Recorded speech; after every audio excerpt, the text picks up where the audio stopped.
The Arrival of the Dead, a Milford Nightmare. Part 1. The Shift. Officer Michael Reeves adjusted his police utility belt as he stepped out of the locker room at the Milford Police Department. 22 years on the force, and the weight of the belt still bothered his lower back. Not that he'd ever admit it to the rookies. At 45, he was still in better shape than most of the new recruits, a testament to the discipline instilled in him during his 8 years with the Marine Corps. "Morning, Sarge," called Officer Danielle Chen from the coffee station. She was relatively new, 4 years on the force, but had proven herself a solid cop with good instincts. "Chen," he nodded, making his way to the coffee. "Ready for another exciting day in the crime capital of Connecticut?" She smiled at their running joke. Milford, with its population of just over 50,000, was hardly a hotbed of criminal activity. The occasional domestic dispute, shoplifting at the mall, drunk and disorderlies from the bars near the beach. These made up the bulk of their workload. "I don't know, Sarge. Something feels weird today." Mike poured his coffee, black, into a department-issued mug that had seen better days. "Weird how?" "Just off. Emergency room was packed when I drove by on my way in. 3 ambulances in the bay, and there was an accident on the Merritt this morning. Tuesday in May. Tourist season starting.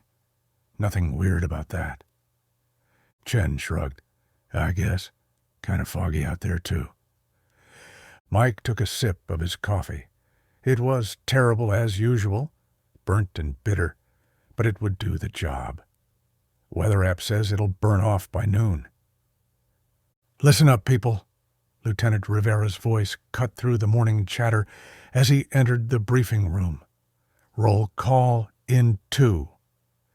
Mike took his usual seat in the back row. From this vantage point he could see everyone, evaluate their body language. Old habits from Fallujah. Always know your surroundings, always have a tactical advantage. Even here, in the safest setting imaginable, surrounded by brother and sister officers. Rivera ran through the usual updates. A series of car break-ins in the North End that had been plaguing them for a week. A missing teenager who'd likely run away to her boyfriend's place in New Haven. Special attention requested for the shopping centers after a spate of purse snatchings. "And finally," Rivera said, glancing at his notes, "the hospital has requested we keep an eye on the ER entrance today. They've had an influx of patients with high fevers and aggressive behavior, probably just a bad flu strain, but they've had 3 incidents where patients became combative with staff." This caught Mike's attention. "Any pattern to the patient's LT?" Rivera shook his head. "Nothing obvious. Different ages, different neighborhoods. Health department's been notified, but until then, they've asked for extra patrols." "I'll swing by there first thing," Mike offered. The hospital was in his patrol area anyway. "Appreciate it, Reeves.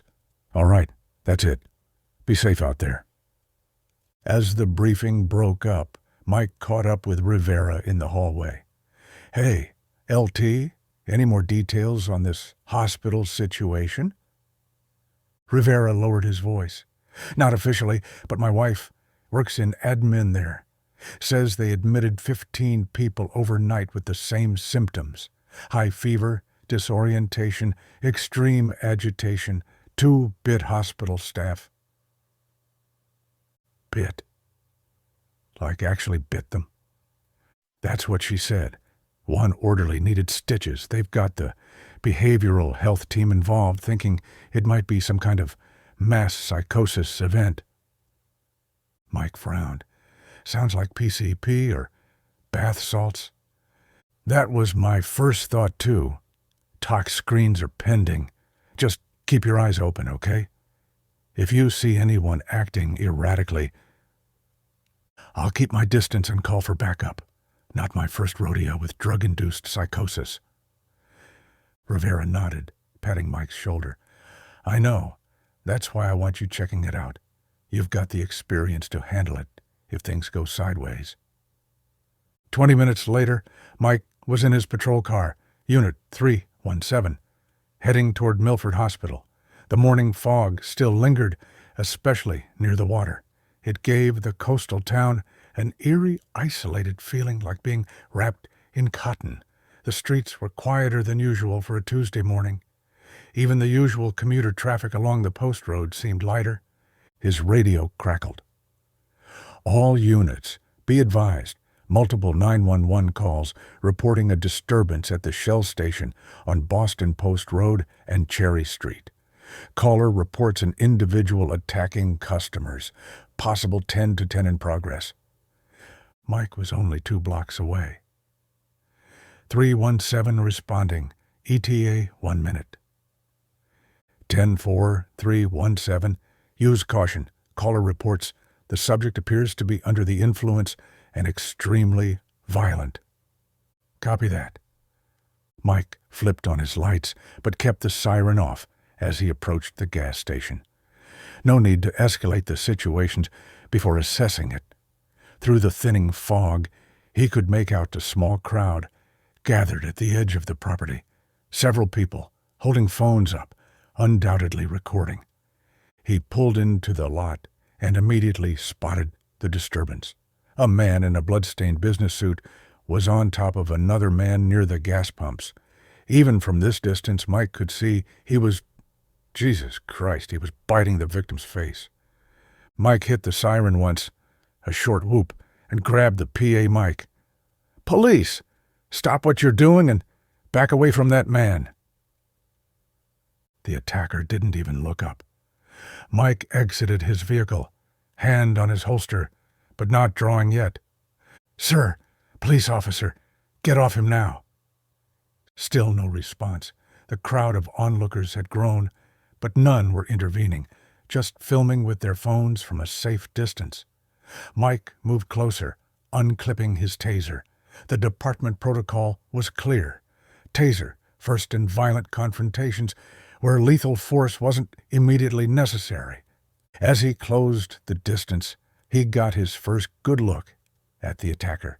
Male, mid-30s, expensive suit, now ruined with blood and dirt. But it was his face that made Mike's combat-honed instincts scream danger. The man's eyes were bloodshot to the point of being nearly solid red. His mouth and chin were covered in fresh blood, and strips of what looked like flesh hung from his teeth. The victim beneath him had stopped moving. "Last warning! Get off him now, or you will be tased." The attacker finally looked up at Mike, making a guttural growling sound that raised the hairs on Mike's neck. Then, with unexpected speed, he lunged toward Mike. Mike deployed the taser.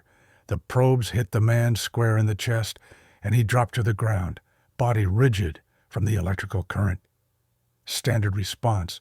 But when the 5-second cycle ended, instead of staying down or at least being momentarily incapacitated, the man immediately began trying to get back to his feet, seemingly unaffected by the 50,000 volts that had just coursed through his body. "What the hell?" Mike muttered, triggering another cycle. Again, the man seized up, but showed no sign of the pain that should have accompanied the shock. Mike's radio crackled. 317, what's your status? "I need backup at this location now," Mike responded, keeping his eyes on the suited man who was incredibly getting to his feet again. "Subject is non-responsive to taser deployment and extremely violent." As if to emphasize his point, the man rushed him again. This time, Mike sidestepped and used the attacker's momentum to throw him to the ground, falling back on his Marine Corps training. But when he attempted to restrain him, the man displayed strength that seemed impossible for his frame, nearly throwing Mike off. Worse, he was snapping his teeth, trying to bite any part of Mike he could reach. "Sir, stop resisting!" Mike shouted, More out of protocol than any expectation it would work, he managed to get one of the man's arms into a control hold, but couldn't secure the other without risking those gnashing teeth. The sound of another siren approached, and Officer Chen's patrol car pulled into the lot. "I need help restraining this guy," Mike called out as she approached, her hand already on her pepper spray. Together, they managed to force the man onto his stomach. Mike got a knee on his back, while Chen secured his wrists with handcuffs. Even restrained, the man continued to thrash and make those inhuman growling noises. "What the hell is wrong with him?" Chen asked, breathing hard from the exertion. "I don't know. Some kind of drug for sure." Mike looked over at the victim by the gas pumps. "Check on that civilian. I think he's seriously injured." Chen nodded and moved toward the fallen man, while Mike maintained pressure on their restrained subject. He keyed his radio. "Dispatch, we need an ambulance at this location. One definite injury, unknown condition, and the violent subject is in custody but exhibiting signs of excited delirium. We'll need a medical team for him, too." "Copy that. 317. Be advised, all ambulances are currently responding to other calls. Estimated wait time is 15 minutes. 15 minutes? That was unusual for Milford. 317 understood. We'll do what we can here. Chen's voice came from the direction of the gas pumps. "Sarge, you better come look at this." Something in her tone made Mike's stomach tighten. "I can't leave this guy. He's still fighting." "He's dead, Mike." The use of his first name, a breach of their usual professional protocol, told him how rattled she was. The victim? Yeah, his throat's been torn out, and his face. Jesus, I've never seen anything like this. Mike looked down at the restrained man beneath him, still thrashing and growling. The pieces weren't fitting together, the strength, the aggression, the apparent immunity to pain. And now, a fatality. "Chen, get the first aid kit from your cruiser and see if anyone in the crowd has medical training." She nodded and jogged back to her patrol car. The crowd had grown, but was keeping a respectable distance. Their phones were still out, recording everything. By tonight, this would be all over social media. Mike's radio crackled again. "All units, be advised. We have multiple reports of violent assaults in progress citywide. All available officers respond to your nearest incident. Current locations are Milford Hospital, main entrance, Westfield Mall Food Court, Silver Sands State Park Main Pavilion, and the Metro North Station."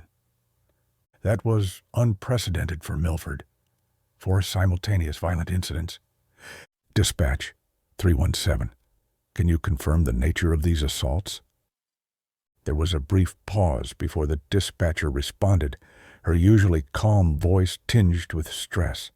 "Reports indicate similarities to your current incident, 317, extremely violent individuals attacking others. Unresponsive to commands. Possible cannibalistic behavior." Mike felt a chill that had nothing to do with the morning fog. Cannibalistic behavior. At multiple locations across the city, Chen returned with the first aid kit, her face pale. "Did you hear that call?" "Yeah." Mike looked down at their restrained subject, still fighting against the handcuffs with inhuman persistence. "Chen, get on the radio and request additional units here to secure this scene. Then you and I need to get to the hospital. That's the closest priority call to our position." "What about him?" She nodded toward their prisoner. Mike made a quick decision. "Secure him in the back of my cruiser. We'll sort it out after we assess the hospital situation." It took both of them to lift the still struggling man and place him in the back of Mike's patrol car. Even with hands cuffed behind his back, He continued to thrash, slamming his head against the partition window with enough force that Mike worried he'd injure himself. "He's going to hurt himself before we get back," Chen observed. "Can't be helped. Hospital first, then we'll figure this out." Mike looked at the growing crowd. "I need everybody to back away from the scene. This is an active investigation." Most of the onlookers took a few steps back, but continued filming. Social media vultures. Mike spotted a man in a security guard uniform from the bank across the street. "Hey, you with the bank?" The guard nodded, looking nervous. "I need you to keep people away from the body and the gas pumps until more officers arrive. Can you do that?" Yes, sir." "Good man." Mike turned to Chen. "Let's roll." As they pulled away, Mike caught one last glimpse of the victim in his rearview mirror. Something about the way the man had been attacked, the throat, the face, tickled a memory from his past, but he couldn't place it. Not relevant right now anyway. First priority was the hospital. The drive took less than 3 minutes, but in that time, 3 more calls came over the radio, all reports of violent assaults with similar descriptions. Whatever was happening, it was spreading fast. The scene at Milford Hospital's emergency entrance was chaos. 2 security guards were attempting to hold closed the automatic doors, which kept trying to open due to the motion sensors. Beyond the glass, Mike could see multiple figures throwing themselves against the doors, trying to get out. "Jesus," Chen muttered as they pulled up. Mike grabbed his shotgun from the cruiser's rack. Standard procedure was to go in with just his sidearm, but whatever this was, it wasn't standard. "Stay behind me. Keep your taser ready." They approached the entrance cautiously. One of the security guards spotted them and called out, "Thank God. We need help here." "What's the situation?" Mike asked, staying several feet back from the doors, which bulged outward with each impact from those inside. "Patients gone crazy. They started attacking staff, visitors, anyone they could grab. We managed to get most people out through the ambulance bay, but those things are still in there." "Things?" Chen asked. The guard's eyes were wide with panic. "I don't know what else to call them. They don't seem human anymore." Mike exchanged a glance with Chen. The man's choice of words was disturbing. "How many?" "At least 8 that I've seen, maybe more inside the ER." Mike keyed his radio. "Dispatch, this is 317 at Milford Hospital. We have multiple violent subjects contained within the ER. Requesting all available backup to this location." "Copy, 317. Be advised, all units are currently responding to similar situations throughout the city. Backup may be delayed." That wasn't good. Mike made a quick assessment. Is there anyone still inside who isn't affected? The security guard nodded vigorously. Staff and patients barricaded themselves in various rooms. The PA system was announcing a code silver before it cut out. "Code silver, active assailant, hospital protocol for a shooter or violent threat." "All right. We need to secure these doors properly, then find another way in to help the people trapped inside." The second security guard called out, "The chain! Use the chain." Mike saw a heavy chain and padlock on the ground nearby, likely intended for exactly this purpose. "Chen, help them secure that door. I'll cover you." Chen and the guards quickly threaded the chain through the door handles, while Mike kept his shotgun trained on the figures visible through the glass. Now that he was closer, he could see their appearances clearly. Bloodied clothes, vacant expressions, seemingly uncoordinated movements until they spotted a potential victim, then surprising speed and aggression, just like the man at the gas station. With the doors secured, Mike led Chen and the guards a short distance away to form a plan. I need information. When did this start? How did it spread so quickly? The older of the two guards, his name tag reading Wilson, spoke up. It was the ER admissions from overnight. They all had the same symptoms: high fever, aggression, disorientation. Then, about an hour ago, one of them coded. Flatlined. They pronounced him dead. And? Mike prompted, sensing there was more. And then he got back up, started attacking the staff, bit a nurse's hand clean off. Wilson's voice shook. After that it was like dominoes. Anyone who got bit got sick within minutes. Then they'd die. Then they'd come back.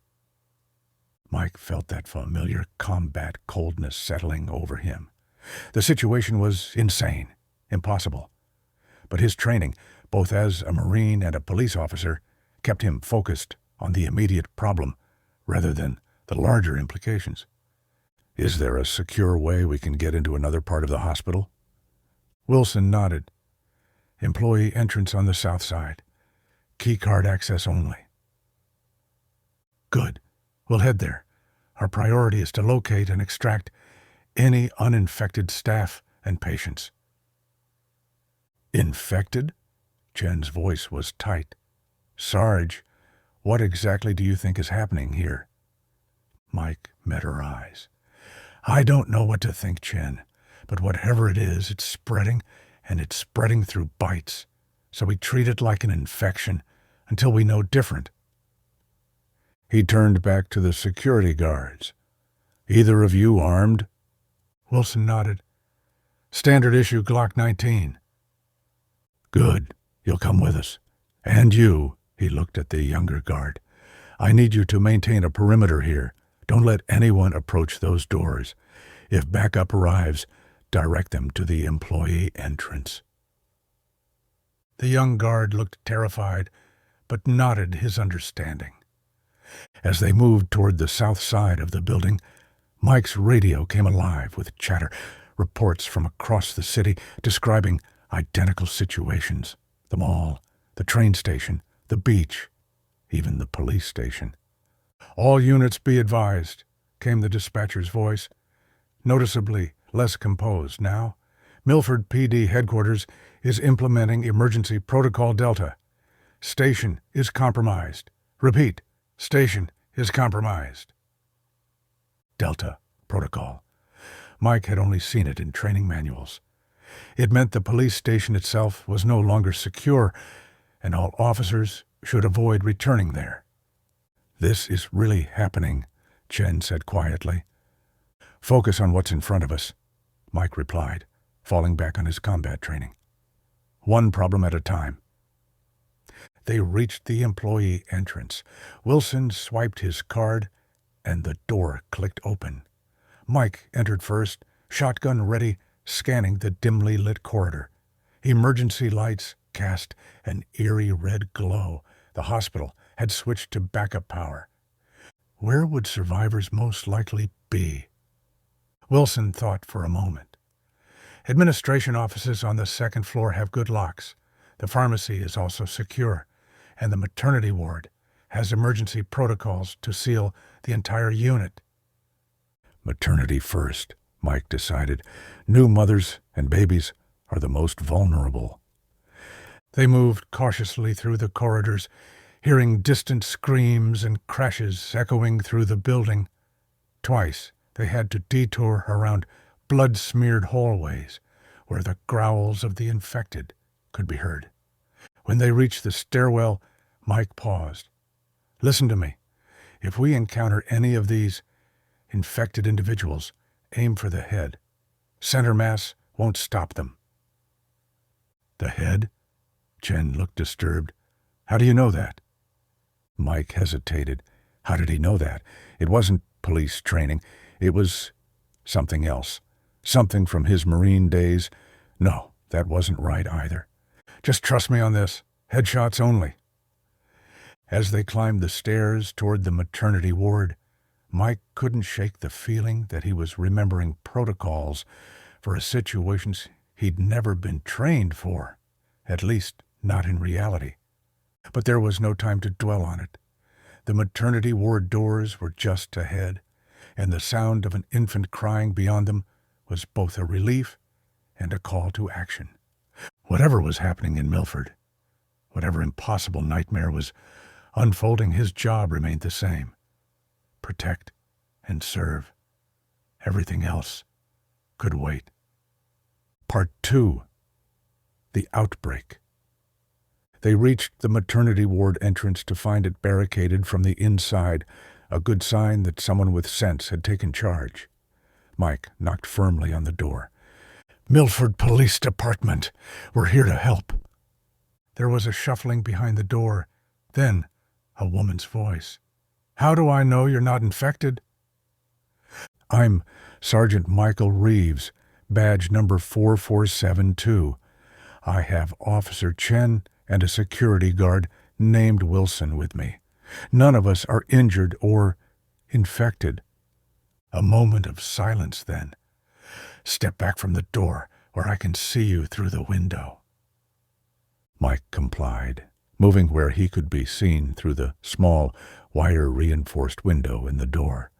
A woman in scrubs peered back at him, assessing. After a moment, she nodded and began moving equipment away from the door. When it finally opened, they were greeted by Dr. Sarah Patel, according to her ID badge. Her scrubs had blood spatter across the front, but she appeared composed despite the situation. "Thank God you're here. We have 7 mothers, 8 newborns, and 5 staff members. We sealed ourselves in when the code was announced." Mike did a quick sweep of the ward as he entered. It was designed as a secure unit anyway, with limited access points. A blessing in the current situation. "What do you know about what's happening?" he asked Dr. Patel, as Chen helped reseal the door. "Not much officially. The hospital alert system announced a code silver, followed by evacuation orders, but we couldn't move the mothers who had just undergone C-sections, and we weren't going to abandon them." She lowered her voice. "Unofficially, I've been texting with colleagues in the ER. They said patients were dying and then reanimating, attacking people. It sounds insane." "It's happening throughout the city," Mike informed her grimly. "Possibly beyond. Communications are spotty, but from what we're hearing on the radio, it's spreading fast." Dr. Patel paled but maintained her professional demeanor. "Some kind of viral contagion with neurological effects? I've never heard of anything that works this quickly." "Neither have I," Mike agreed. "For now, we need to focus on keeping everyone here safe until we can arrange evacuation." "Evacuation to where?" one of the nurses asked. "If it's all over the city?" It was a good question. Mike had been so focused on immediate tactical concerns that he hadn't thought through the bigger picture. "We'll establish contact with emergency management. There must be secure locations being set up." He turned to Chen. "Try to raise the Emergency Operations Center on your radio. They should be activating under the city's disaster plan." As Chen stepped aside to make the call, Mike surveyed the ward more carefully. 2 exits, the main one they'd entered through, and a fire exit at the far end. Windows that didn't open. Limited medical supplies, but enough for basic care. Food and water would become an issue eventually. "Do any of you have family members in the hospital?" he asked the staff. A young nurse raised her hand, eyes welling with tears. "My mother. She was admitted last night with pneumonia. 3rd floor." Mike nodded sympathetically. "What's your name?" "Emma." "Emma, I promise we'll try to locate her when we can. For now, I need everyone focused on securing this ward." Wilson, the security guard, approached. "I checked the fire exit. It's secure, but there's no way to see what's on the other side without opening it." "We'll avoid using it unless absolutely necessary," Mike decided. Chen, any luck with EOC? Chen shook her head. Radio traffic is overwhelming. Everyone's calling for help simultaneously. I did catch something about the National Guard being mobilized, but no confirmation. That tracked with standard emergency protocols for a major disaster. But how long until help arrived? Hours? Days? Mike addressed the group. All right, here's our situation. We're secure for the moment, but we need to prepare for the possibility of remaining here for an extended period. Dr. Patel, what medical needs do we have that are urgent? 2 of the mothers need additional pain medication within the next few hours. We have some supplies, but not enough for days. And formula for the babies who aren't breastfeeding. We have maybe a 24-hour supply. Pharmacies on the first floor? Mike asked. Wilson nodded. Near the ER. Not ideal, but we'll deal with that when necessary. Mike turned to the security guard. Do you know if there's a cafeteria or a vending area nearby? There's a staff break room 1 floor down with vending machines and a refrigerator, usually stocked with sandwiches and drinks. Good. Chen and I will do a supply run there first. Dr. Patel, is there anything else you can think of that we urgently need? She considered. Communication with the outside would be helpful. Our cell service is spotty at best in this part of the building. There's a nursing station on this floor with landlines, offered one of the other nurses. If they're still working? We'll check. Mike turned to Chen. Ready for a quick recon? She nodded, though he could see the tension in her eyes. This was far beyond what either of them had trained for.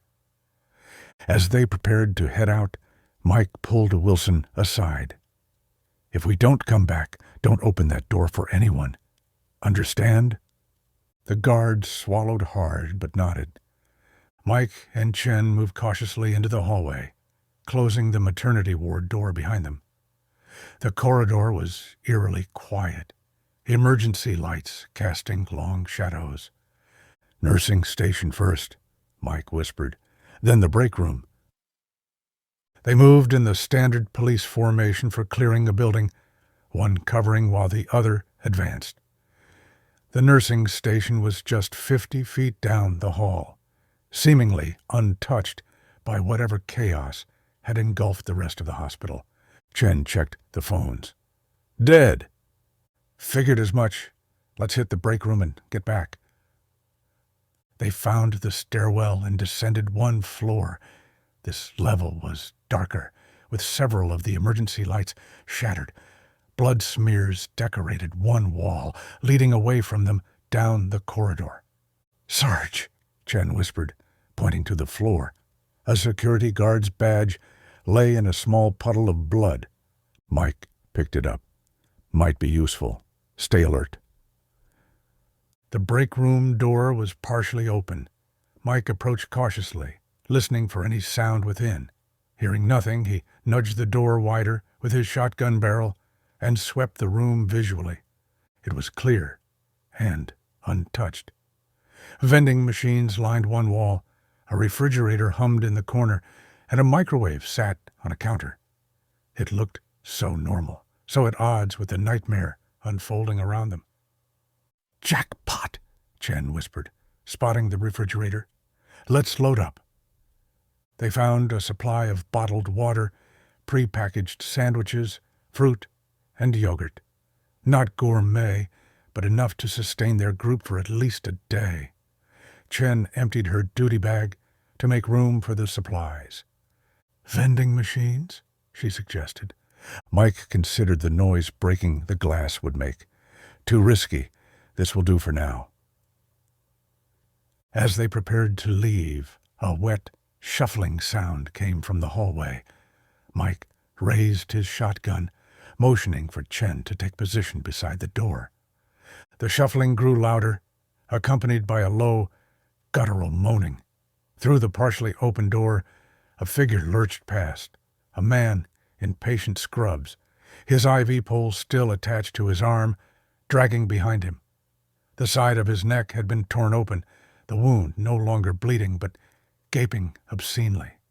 Most disturbing were his eyes, milky white, unseeing, yet somehow still tracking movement. Mike held his breath as the creature passed by, without noticing them. Once it was out of sight, he exhaled slowly. "That answers one question," he whispered. "They can't see well, maybe operating on other senses." Chen nodded, her face pale. "Did you see his eyes? What the hell causes that?" "Nothing I've ever encountered." Mike peered into the hallway. "Clear. Let's move."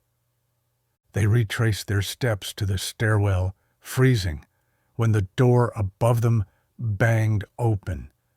Multiple shuffling footsteps descended, accompanied by that same disturbing moaning. "Back!" Mike hissed, pulling Chen into a nearby utility closet. Through the sliver of open door, they watched as 5 infected patients stumbled past, heading in the direction they'd just come from. One wore a lab coat, suggesting he'd been a doctor. Another was missing an arm below the elbow, the stump no longer bleeding, but grotesquely mangled. "They're heading toward the break room," Chen whispered. Mike nodded. "But not coordinating, not hunting together. That's good to know." Once the group had passed, they slipped back into the stairwell and quickly ascended to the maternity ward floor. The door to the ward opened as soon as they approached. Wilson had been watching for them. "Any problems?" he asked as they entered. "Just confirmed what we're dealing with," Mike replied grimly. "We need to talk." He gathered the staff in a corner away from the patients, not wanting to cause unnecessary panic. "I'm going to be straight with you all. This situation is unlike anything in standard emergencies protocols. These infected individuals are displaying characteristics that defy normal medical understanding." "Meaning what, exactly?" Dr. Patel asked. "Meaning they appear to be deceased, yet mobile, non-responsive to pain, driven by a single impulse to attack and bite. And based on reports we've received, anyone who is bitten becomes like them within a short period." A stunned silence followed his words. "You're describing zombies," Emma, the young nurse, finally said. Mike winced at the term, but didn't correct her. "I'm describing what I've observed. Whatever terminology you want to use, the tactical situation remains the same. We need to keep them out of this ward, minimize risk, and hold out until help arrives." "If help is coming," Wilson muttered. "It will," Mike stated, with more confidence than he felt. Standard protocol for a major biohazard event would involve CDC response teams, FEMA, military support. The question is how long we need to hold out. Dr. Patel spoke up. "In the meantime, we need to understand more about what we're facing. You said they respond to sound?" "Yes, and possibly smell. Visual acuity seems limited. They move relatively slowly when not actively pursuing a target, but can surge with surprising speed when they detect potential victims." "And you're certain they can't be reasoned with?" Were people." Mike shook his head. "We've tried verbal commands, pain compliance, everything in standard protocol. They don't respond to anything except potential prey." "How do you stop them?" Wilson asked, hand resting on his holstered weapon. Mike hesitated, then committed to the knowledge he somehow possessed. Severe trauma to the brain appears to be the only effective method. Nothing else slows them down permanently. The group absorbed this information with varying degrees of horror and disbelief. "Sergeant," Dr. Patel said carefully, "what you're describing sounds like—" "I know what it sounds like," Mike cut her off. "I'm not offering explanations, just tactical information. The why and how can Wait until we're all safe." A cry from one of the mothers interrupted their discussion. Mike moved to the ward's entrance, noting with alarm that the PA system had suddenly activated. "Attention, all personnel and visitors," came an automated voice. "This facility is now under emergency quarantine protocols by order of the Connecticut Department of Public Health and the Centers for Disease Control. All individuals must remain in place until evacuation teams arrive.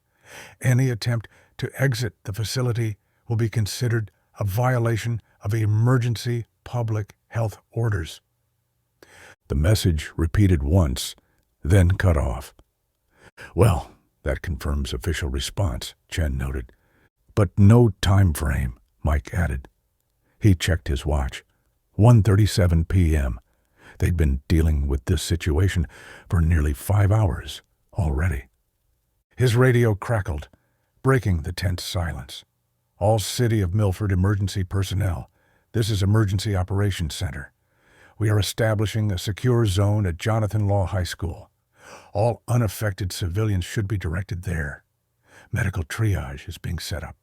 Military support has been requested and is en route from Naval Submarine Base, New London. Estimated arrival time, 1800 hours." That was something at least. The high school was a logical choice, easily defensible, multiple resources, away from the densest part of the outbreak. "That's our evacuation point," Mike announced to the group. "Military support by 6 p.m. We just need to hold out until then." And how exactly do we transport mothers who've just had C-sections and newborn babies across a city filled with... Emma gestured vaguely. "Oh, those things." It was a valid question. Mike looked to Dr. Patel. "How mobile are the mothers?" "2 could walk with assistance. The others would need wheelchairs at minimum. Stretchers, ideally." Mike nodded, formulating a plan. "We have approximately 4 hours before military support arrives. Our goal is to remain secure here until closer to that time, then attempt evacuation to the high school." "We'd need vehicles," Wilson pointed out. "The ambulance bay," Mike suggested. "If any ambulances are still there, we could use them." "And if not?" Chen asked. "Hospital parking lot, staff, and visitor vehicles. Between all of us, someone must have keys to something that could transport our group." Dr. Patel raised her hand. "I drive a minivan, 7 seats." "I have an SUV," another nurse offered. "Good. That's our backup plan." Mike turned to Wilson. "I need you to scout the route to the ambulance bay. Don't engage any hostiles. Just assess and report back." The security guard nodded, though apprehension was clear on his face. "I'll go with him," Chen volunteered. 2 sets of eyes are better than 1? Mike nodded, knowing there was safety in numbers. "Be careful. Radio check every 5 minutes." As Chen and Wilson prepared to leave, Mike pulled out his cell phone on the slim chance of getting a signal. To his surprise, he had 1 bar. He quickly dialed his ex-wife's number. "Come on, Kate, pick up," he muttered. The call connected, but the audio was terrible. "Mike? Is that you?" Kate's voice was barely audible through the static. "Kate, are you safe?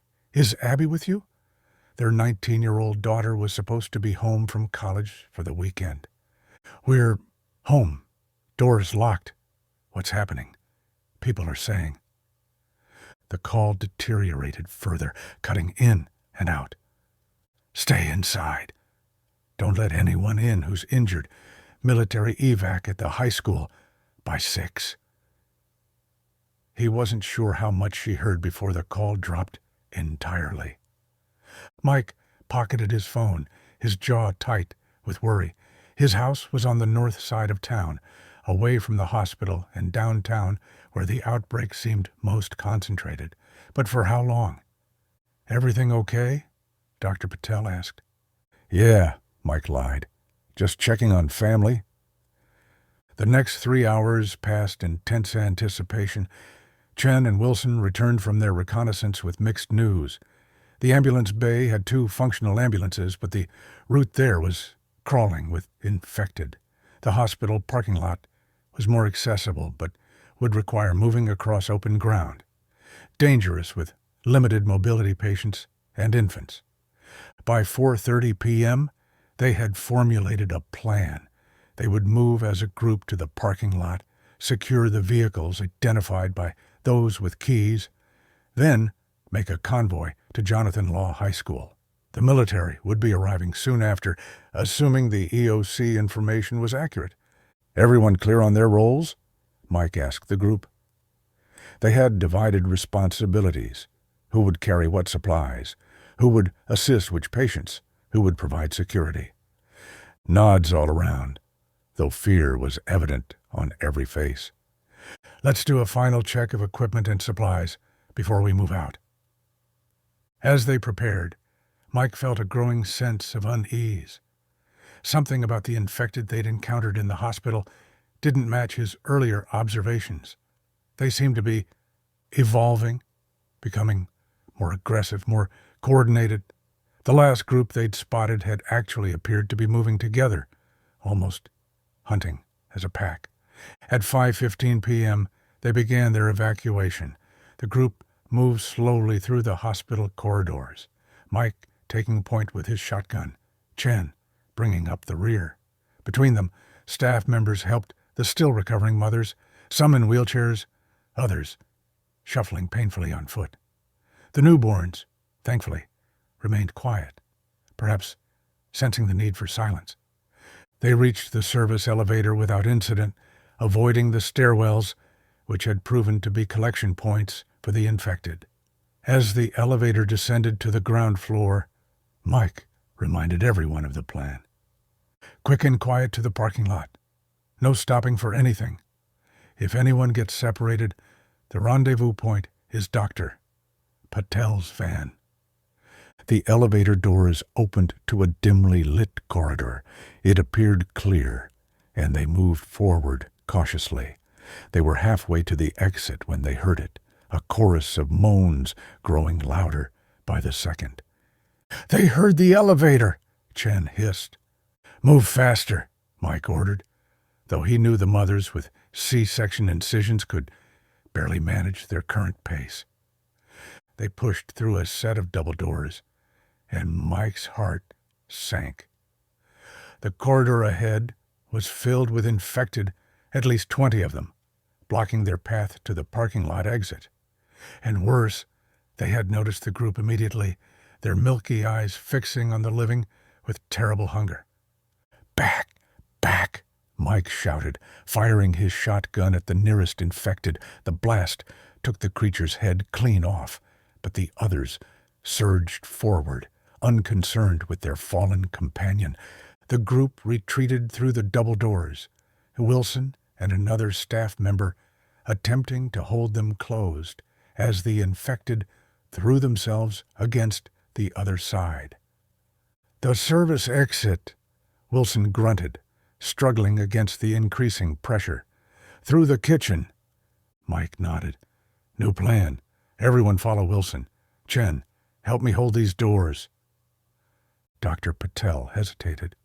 "You'll be overrun." "Go!" Mike insisted. "We'll catch up. Get those babies out of here." The doors were bowing inward, inhuman strength pushing against them. Wilson led the group away, while Mike and Chen braced themselves against the onslaught. Once the others had a head start, they would fall back in a fighting retreat. But something went wrong.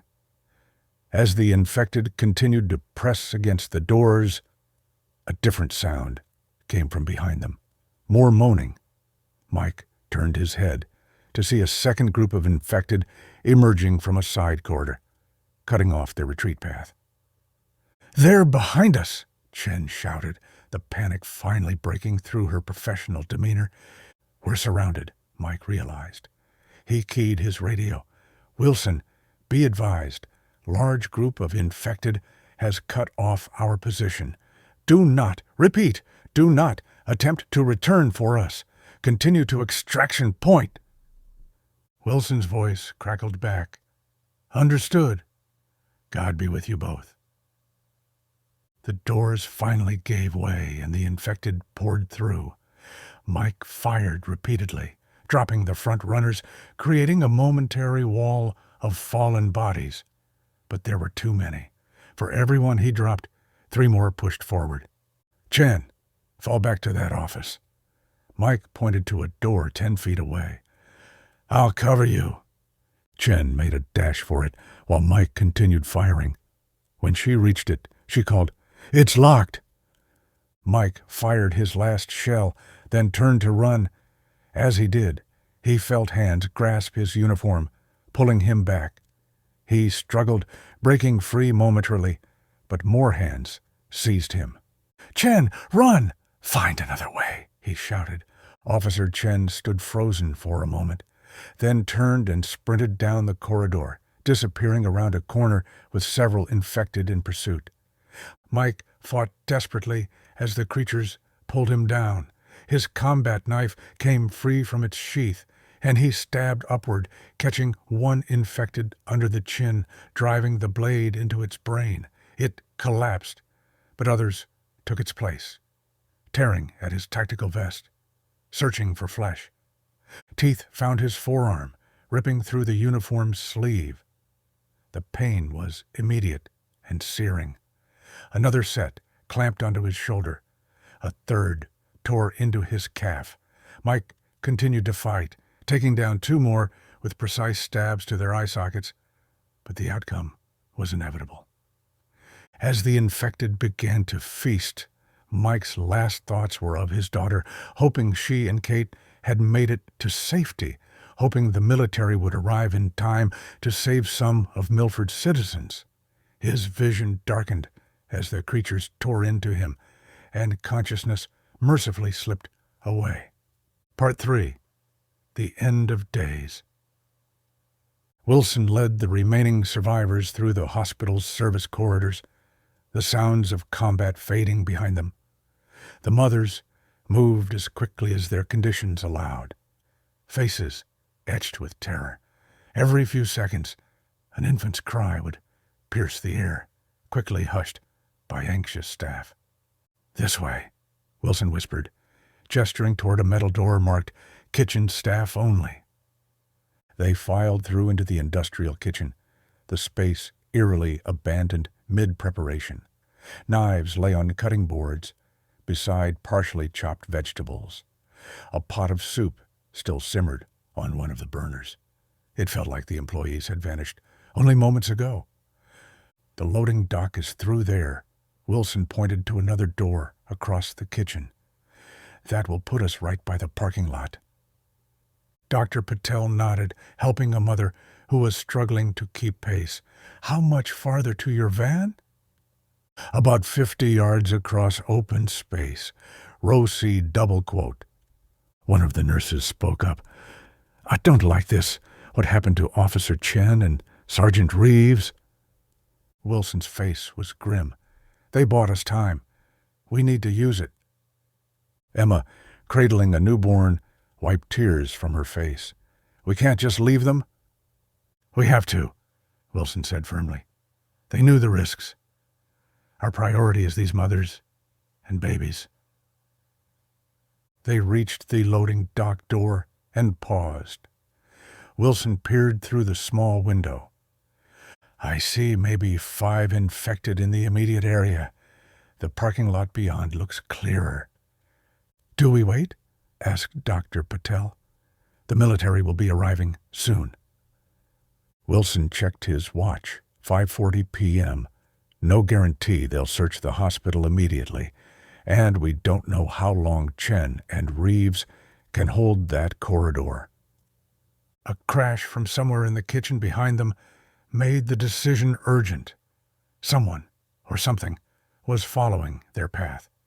"We go now," Wilson decided. "Stay tight. Move as quickly as possible."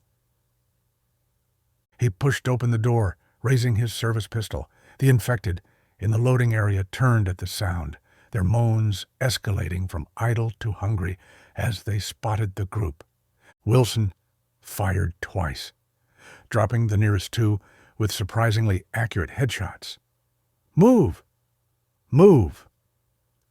The group descended the short ramp to the pavement, the mothers grimacing in pain with each jolting step. Behind them, the kitchen door burst open, and more infected spilled out, moving with that terrible purpose toward the scent of living flesh. They crossed the open area toward the parking lot, Wilson and another male nurse named Parker providing covering fire. The mothers and infants were in the center of the formation, staff members supporting them on all sides. "There!" Dr. Patel pointed to her silver minivan, tantalizingly close. "Row C, just like I said." They were 20 yards away when everything went wrong.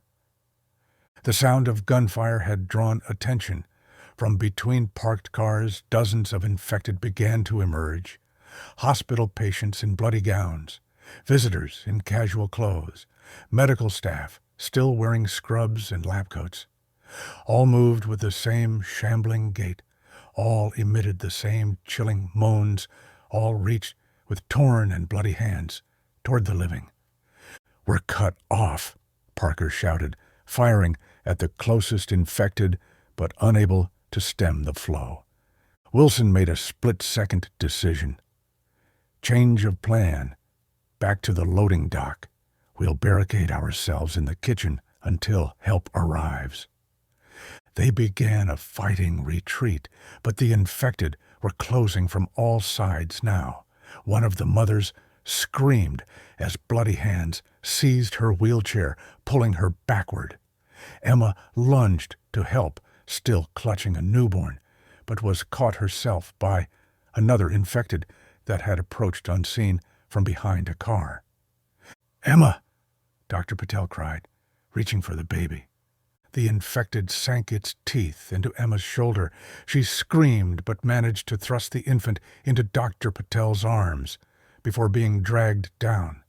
Wilson fired his last rounds, creating a momentary path back toward the loading dock. "This way. Hurry." Dr. Patel, now carrying 2 infants, ran with the remaining staff and mothers. They had almost reached the ramp when a new sound cut through the moans and screams, the roar of engines. "The military!" Parker shouted with renewed hope. But it wasn't the military. 3 pickup trucks, loaded with armed civilians, roared into the parking lot, men and women firing shotguns and rifles at the infected from the truck beds. "Over here!" Wilson waved frantically. One truck veered toward them, its driver navigating expertly between abandoned cars. It skidded to a stop at the base of the loading ramp, and a bearded man with a hunting rifle gestured urgently. "Get in. We're evacuating to the high school." The survivors didn't need to be told twice. They scrambled into the truck bed and cab, helping the mothers and passing the precious infants to safety. Dr. Patel was the last to board, turning to look for any other survivors. What she saw instead was a wave of infected, drawn by the noise of the trucks, emerging from every corner of the hospital grounds. "Go! Go!" she shouted, pulling herself into the truck bed. The driver floored it, tires squealing as they accelerated away. The other 2 trucks fell in behind them, their passengers continuing to fire at the pursuing infected. "Who are you people?" Wilson asked the bearded man. "Milford Militia," he replied, reloading his rifle. "We've been monitoring police radio. When we heard the hospital was compromised, we organized an extraction." Dr. Patel counted their survivors. 3 mothers, 4 infants, herself, Wilson, Parker, and 1 other nurse. So many lost. "Are we really going to the high school?" she asked. "Is the military there?" The bearded man's expression darkened. We're going to the high school, but there's no military yet. The situation's worse than they're letting on. It's not just Milford. It's all along the coast. New Haven, Bridgeport, even as far as New York. The implication was staggering. This wasn't a localized outbreak. It was regional, possibly national. What about the emergency broadcast? They said military support by 6 p.m. Wishful thinking, the man grunted. Naval base is compromised, too. We've been monitoring all frequencies. It's chaos everywhere. The truck weaved through Milford streets. What should have been a 10-minute drive was taking longer as they navigated around abandoned vehicles and groups of infected. Occasionally, they passed other survivors, some fleeing on foot, others barricaded in buildings, signaling desperately from the windows. The driver pointed ahead. Almost there. High school is just over that rise. They crested the hill, and the Jonathan Law High School came into view. What they saw made their hearts sink. The building was surrounded by infected, hundreds of them, pressing against the doors and windows. Even from this distance, they could see figures inside, desperately trying to reinforce barricades that were clearly failing. "My God," Dr. Patel whispered. "It's overrun." The driver slammed on the brakes, and the other trucks stopped alongside. The militia members gathered quickly. "Change of plan," the bearded man announced. "High school is lost.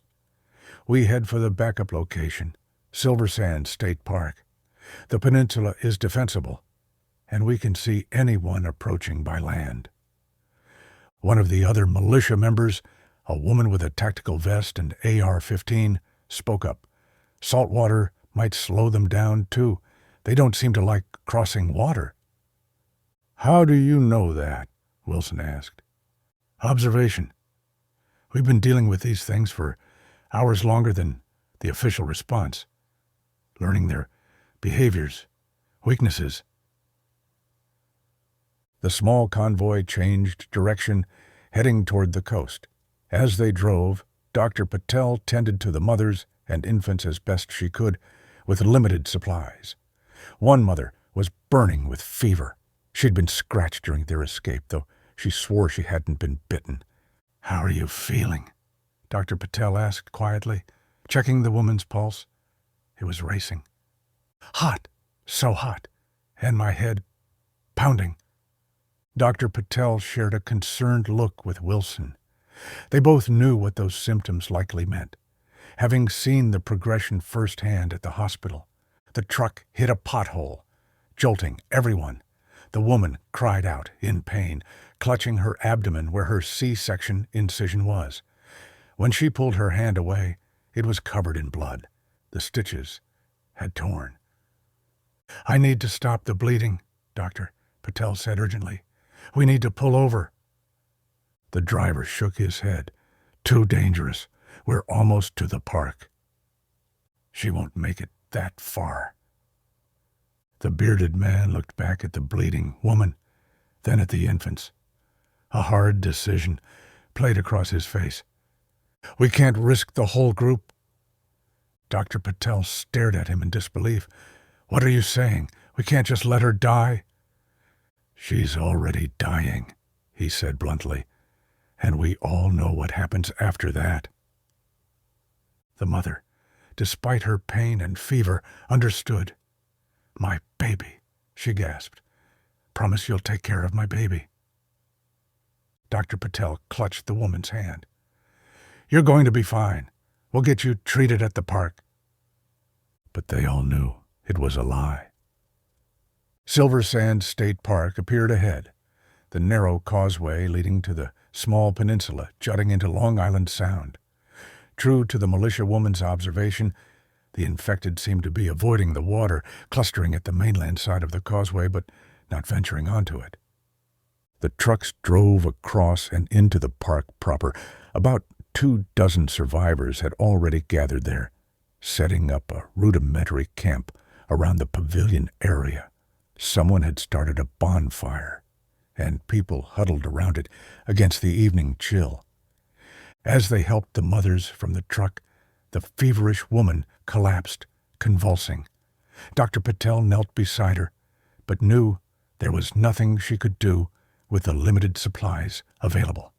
"Get the others to safety," she told Wilson. "I'll stay with her." The infected mother's condition deteriorated rapidly. Within 20 minutes, her breathing became labored. 10 minutes after that, she fell unconscious. 5 minutes later, she stopped breathing entirely. Dr. Patel sat beside the body, tears streaming down her face. She had lost patients before. It was an inevitable part of medicine, but never like this. Never knowing what would come next. The militia members had been watching from a distance. Now, the bearded man approached, rifle in hand. "You need to move away, Doctor." Dr. Patel looked up. "She's my patient. I'm not leaving her." "She's not your patient anymore. She's a threat. We've all seen how this works." As if on cue, the woman's fingers twitched. Then her arm. Then her eyes shot open, milky white, devoid of humanity. Dr. Patel scrambled backward as the newly turned infected lunged for her. Before it could reach her, a shot rang out and the woman collapsed, a bullet hole precisely centered in her forehead. The bearded man lowered his rifle. "I'm sorry, Doc. That's how it is now." Shaken, Dr. Patel rejoined the other survivors at the pavilion. The remaining mothers were being treated by another doctor who had been among the earlier arrivals. The infants were being cared for by volunteers. "What's the plan now?" she asked Wilson, who was conferring with the militia leaders. "They've been trying to reach the Coast Guard on the radio. If we can get a boat?" "And if we can't?" Wilson had no answer. As night fell, the situation grew more dire. The infected had begun to mass at the mainland side of the causeway. Though they still seemed reluctant to enter the water, their numbers were growing by the hour. The park's isolation, initially its greatest defense, now felt like a trap. The militia had set up a perimeter with volunteers, taking turns on watch. Floodlights, powered by portable generators, illuminated the causeway, allowing them to monitor the infected's movements. Around midnight, Dr. Patel was awakened from a brief, exhausted sleep by shouting. She emerged from the pavilion to see frantic activity at the perimeter. "What's happening?" she asked a passing militia member. "They're coming across," the woman replied grimly. "Something's changed. They're not afraid of the water anymore." Dr. Patel ran to the edge of the perimeter. In the floodlight's glare, she could see dozens of infected wading through the shallow water of the causeway, moving with single-minded purpose toward the peninsula. The militia opened fire, dropping the front line of infected, but more kept coming. For every one that fell, 3 more appeared from the darkness beyond. "We need to evacuate," someone shouted. "Is there another way off this peninsula?" "No roads," the bearded militia leader replied. "Just water." "Do we have boats?" 2 small fishing boats. Not enough for everyone. The terrible math hung in the air. Over 50 survivors now, 2 small boats that might hold 10 each. Choices would have to be made. "The mothers and children first," Dr. Patel insisted. "That's non-negotiable." The militia leader nodded. "Get them ready. We'll hold the infected here as long as we can." The perimeter was collapsing. Despite the defenders' best efforts, the infected were pushing through in increasing numbers. The floodlights cast long, grotesque shadows as the creatures advanced, their moans rising to a hungry chorus that chilled the blood. Dr. Patel helped the mothers toward the small dock where the boats were moored.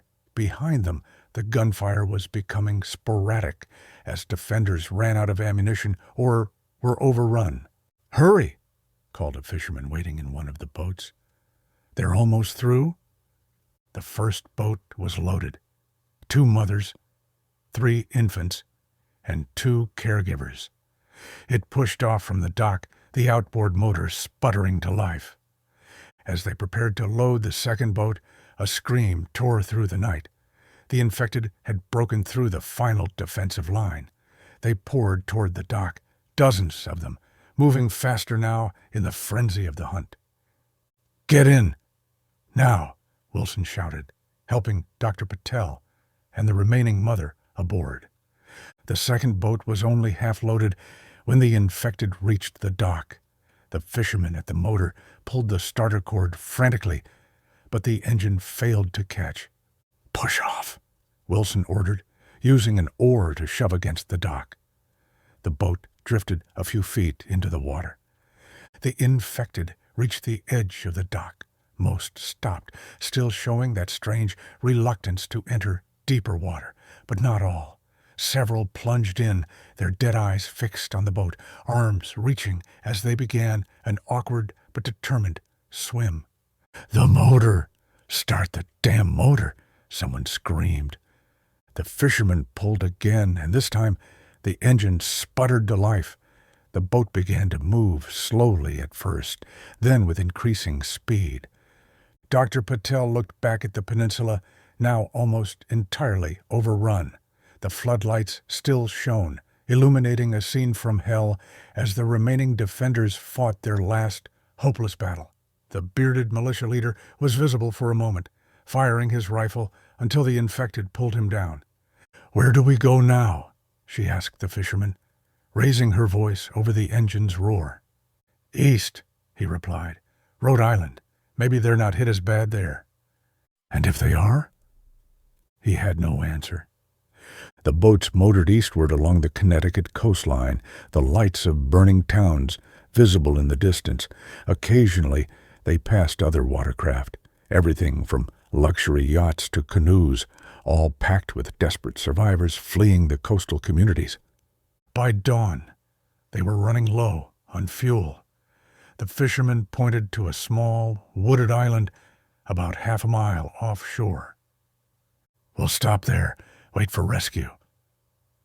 "Is rescue coming?" Dr. Patel asked, the events of the past 24 hours having stripped away any optimism. "Someone has to be organizing a response. The government, the military." They approached the island cautiously. It appeared uninhabited, a good sign. As they neared the shore, Dr. Patel peered into the trees, looking for any movement, any sign of the infected. The first boat reached the small beach, and its occupants began to disembark. The second boat was 20 yards behind, approaching slowly. Dr. Patel was helping the exhausted mother to her feet when she saw it. Movement in the tree line. At first, she thought it might be animals, or the wind rustling branches. Then, the first infected emerged onto the beach. "No," she whispered. "Not here, too?" More appeared, dozens of them, pouring from the trees toward the landing boats. How they had reached this island was a mystery. Perhaps other refugees who had turned, perhaps swimmers caught by the current. "Back in the boat," Wilson shouted. "Everyone back in." But it was too late. The infected reached the first boat before its occupants could react, pulling people down onto the sand. Screams filled the air, then the awful sounds of tearing flesh. The fisherman on the second boat immediately reversed course, the engine roaring as he turned away from the island. "What are you doing?" Dr. Patel cried. "We have to help them." "They're already gone," the fisherman said grimly. "Nothing we can do." They watched in horror as their companions were overwhelmed on the beach. The mother beside Dr. Patel sobbed, clutching her infant to her chest. "Where do we go now?" Wilson asked, his voice hollow. The fisherman scanned the horizon. "We have enough fuel to reach the next island, maybe.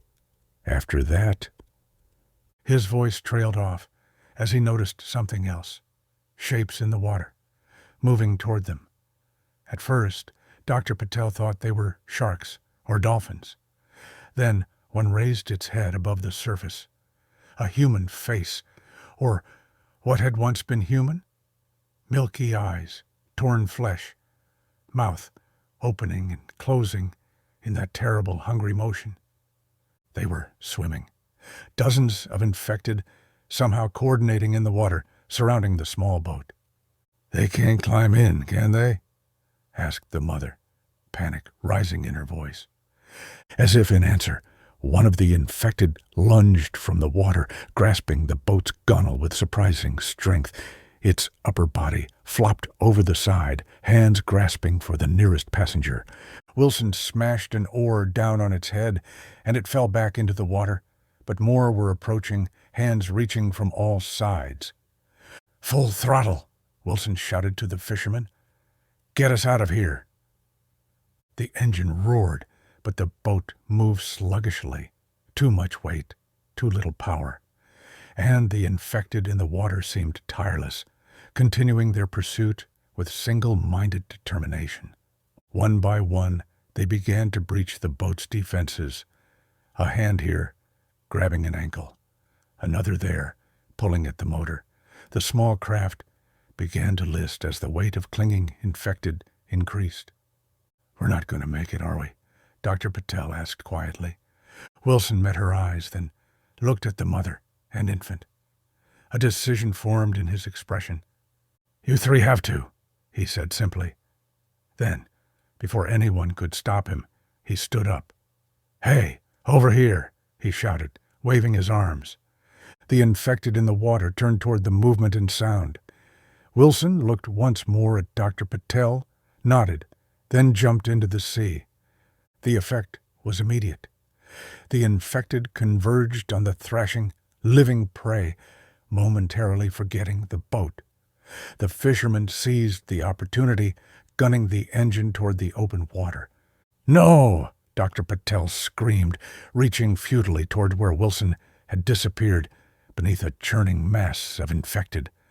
The boat surged forward, leaving the scene behind, but their reprieve was short-lived. The engine sputtered, coughed, then died completely, out of fuel. "Now what?" the mother whispered, clutching her baby.